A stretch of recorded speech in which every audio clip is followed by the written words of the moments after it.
प्रेरणा का स्रोत। दोस्तों, जिंदगी है तो संघर्ष है, तनाव है, काम का प्रेशर है, खुशी है, डर है, लेकिन अच्छी बात यह है कि ये सभी स्थायी नहीं है। समय रूपी नदी के प्रवाह में सब प्रवाहमान है।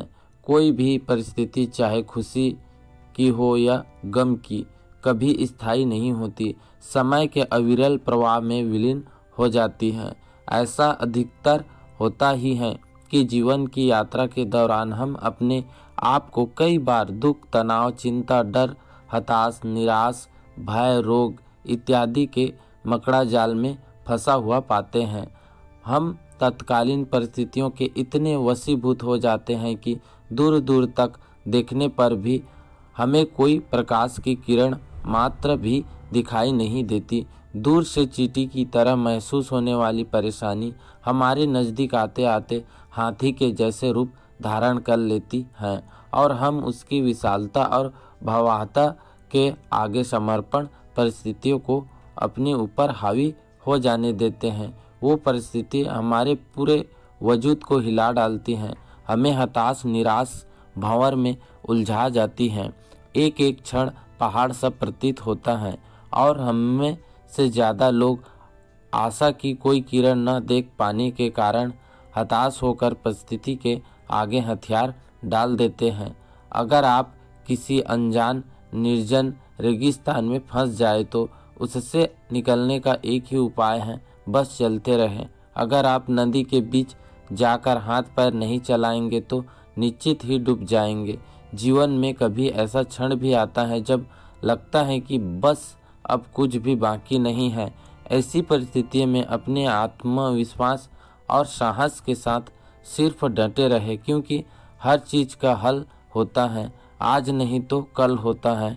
एक बार एक राजा की सेवा से प्रसन्न होकर एक साधु ने उसे एक ताबीज दिया और कहा कि राजन, इसे अपने गले में डाल लो और जिंदगी में कभी ऐसी परिस्थिति आए कि जब तुम्हें लगे कि बस अब तो सब खत्म होने वाला है, परेशानी के भंवर में अपने आप को फंसा पाओ, कोई प्रकाश की किरण नज़र न आ रही हो, हर तरफ निराश और हताश हो, तब तुम इस ताबीज को खोलकर इसमें रखे कागज को पढ़ना, उससे पहले नहीं। राजा ने वह ताबीज अपने गले में पहन लिया। एक बार राजा अपने सैनिक के साथ शिकार करने घने जंगल में गया।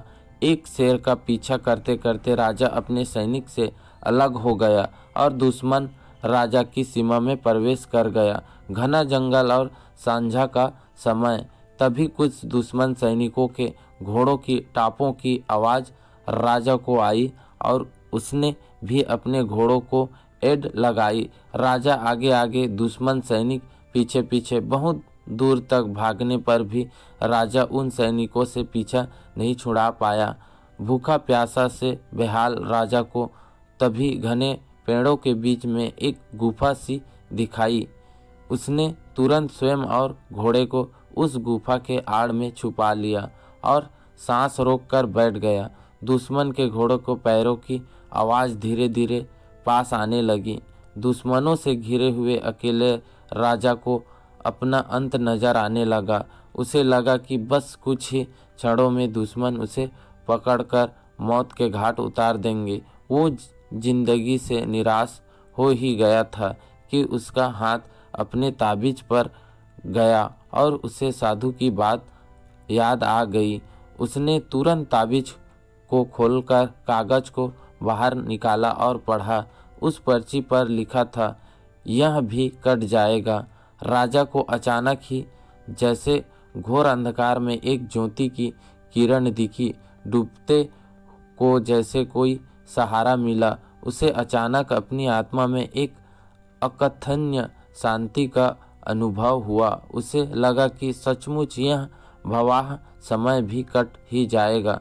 फिर मैं क्यों चिंता हूँ, अपने प्रभु और अपने पर विश्वास रख। उसने स्वयं से कहा कि हाँ, यह भी कट जाएगा, और हुआ भी यही। दुश्मन के घोड़ों के पैरों की आवाज़ पास आते आते दूर जाने लगी। कुछ समय बाद वह शांति छा गई। राजा रात में गुफा से निकला और किसी तरह अपने राज्य में वापस आ गया। दोस्तों, यह सिर्फ राजा की कहानी नहीं है, यह हम सब की कहानी है। हम सभी परिस्थिति का काम तनाव के दबाव में इतने जकड़ जाते हैं कि हमें कुछ सूझता ही नहीं है। हमारा डर हम पर हावी होने लगता है। कोई रास्ता समाधान दूर दूर तक नजर नहीं आता।